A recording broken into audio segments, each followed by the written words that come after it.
37-32. இப்ப நாம் தமிழர் கட்சி இதற்கு முன்பு சொன்னது வந்து 2 பேரும் திராவிட கட்சிகள் இருக்கிறாங்க, அவங்க வந்து பணம் கொடுக்கறாங்க அப்படின்ற குற்றச்சாட்டெல்லாம் இருந்தது. ஒரு புது அவர் வரார், தனிச்சு தான் நிக்கிறார்.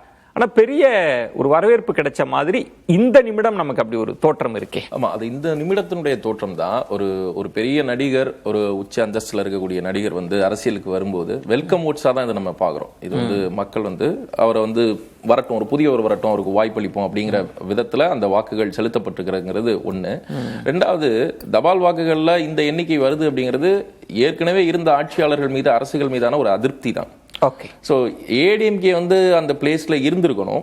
மேபி அவங்க அந்த செகண்ட் பொசிஷன் ஹோல்ட் பண்ண அந்த விதத்துல அவங்க இருந்திருக்கணும். பட் அதையும் தாண்டி தாவேகா வந்து நம்பர்ஸ் வச்சிருக்கிறாங்க அப்படிங்கிறது கவனிக்க வேண்டிய விஷயம் தான். நம்மளை பொறுத்த வரைக்கும் நீங்க சொன்னபடி ஒரு ஒரு அசலான மாற்றாகத்தான் தொடர்ச்சியா ஒரு 16 ஆண்டுகளாக களத்துல நிற்கிறோம். மக்களோட அங்கீகாரத்துக்காகத்தான் தொடர்ச்சியா நம்ம வந்து வேலை பார்த்துட்டு இருக்கோம்.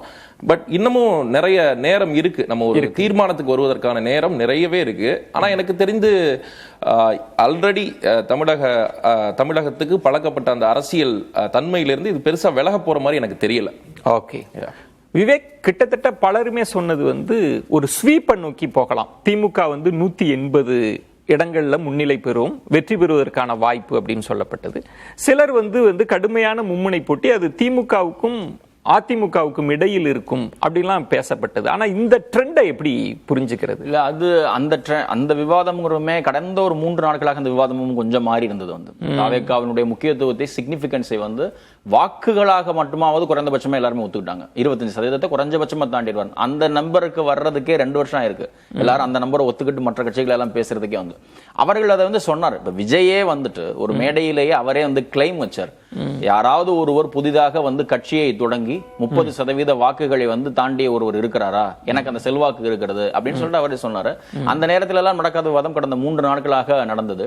இதுல என்னன்னா, இந்த நம்பர்ஸ் இருக்குல்ல, இட்ஸ் நாட் அந்த நம்பர் மட்டுமே நம்ம எடுத்துக்கொள்ள கூடாது. ஒரு வந்து மொத்தமா அதுல இப்ப 4 லட்சம் வாக்குகள் தான் அரசு ஊழியர்கள் அதுல பதிவு பண்ணுவாங்க. மொத்தமா 85 வயதுக்கு மேற்பட்டவர்கள் எல்லாம் சேர்த்து ஒரு 6,20,000 மேல உள்ள வாக்குகளாக வந்து தேர்தல் ஆணையம் வந்து ஒரு நம்பர் 6 லட்சம் தான் அவ்வளவுதான் கொடுத்தாங்க. ஆனா அது நீங்க அந்த வீடுகளில் வாக்குகள் இருக்கு, அந்த குடும்பங்களில் வாக்குகள் இருக்கு. அரசு ஊழியரே வந்து வாக்களித்திருக்கிறாருன்னா அந்த குடும்பங்கள் என்ன வாக்களித்திருக்கிறதுங்கிறது இருக்குல்ல. அரசிடம் சம்பளம் பெறக்கூடிய அரசு ஊழியர் இதற்கு முன்பு இருந்த 2 பெரும் கட்சிகளோடு நெருக்கமான தொடர்பு. இதுல என்னன்னா, இந்த ஓட்ஸை வந்து டிவிகேக்கு இன்ஆக்சசிபிள் ஓட்ஸ், அது கைண்ட் ஆஃப். இப்ப நீங்க வந்து சாதாரண மக்களிடம் போயிட்டு வாக்குகள் கேட்கறது, தெரு பிரச்சாரம், அது வந்து ஒரு தன்மை. ஆனால் இந்த வாக்குகள் யாரிடம், எந்தெந்த தெருக்கள் இருக்கிற யாரு, அவங்க எத்தனை வருடமா இருக்கிறாங்க, இது எல்லாம் ஏற்கனவே இருந்த கட்சிகளுக்கு தான் நன்கு தெரிந்த வருது. அந்த வாக்குகளை விஜய் பெறுகிறார். ஆனா விவேக், நீங்க தன்மையை பாக்குறப்ப ஒரு பெரிய ஆவேச அலை இருந்தது போலவும் தெரியல. அப்படி 2 பேரும் ஆண்ட கட்சிகள் மீது இருக்கு அப்படின்னா உங்களுக்கு நம்பர்ல வேற மாதிரி இருக்கும். 50, 37, 31 தன்மையில தானே இருக்கு. பெரிய அவங்கள கைவிட்டாங்கன்னு சொல்ல முடியல. கைவிட்டாங்கன்றது இல்ல, 119ல 50ங்கிறதே பெரிய நம்பர் இல்லையா? 50% வருது. அது 234 வரும்போது என்ன, இதே மாதிரி கண்டினியூ ஆனா அது டபுள் ஆகும் இல்லையா? 234னா இந்த நம்பர்ஸ் அப்படியே வந்து டபுள் ஆகணும்.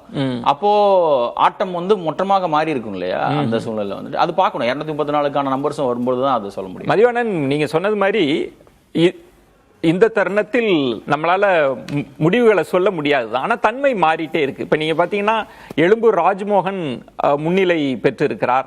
போடிநாயக்கனூர்ல வந்து ஓ பன்னீர்செல்வம் அவர்கள் முன்னிலை பெறுகிறார். கிட்டத்தட்ட ஒரு டைட் ஃபைட்டா இருக்குமோ, கேண்டிடேட் இண்டிவிஜுவாலிட்டியை வச்சு முடிவு போகுதோ அப்படின்ற தன்மையெல்லாம் இருக்கு. எப்படி புரிஞ்சுக்கிறது? இல்ல, என்னைக்குமே தேர்தல் வந்து நீங்க கல அரசியல் அறிவிச்சதுக்கு அப்புறம் வந்து யார் முதலமைச்சர் வேட்பாளர், அந்த முதலமைச்சர் வேட்பாளருடைய சாதனைகள் என்ன, அவங்களுடைய வாக்குறுதி என்ன, அந்த அடிப்படையில் வந்து திமுக வந்து எங்களுடைய சாதனைகள் வந்து மிகப்பெரிய ஒரு விஷயத்துல நிற்கிது.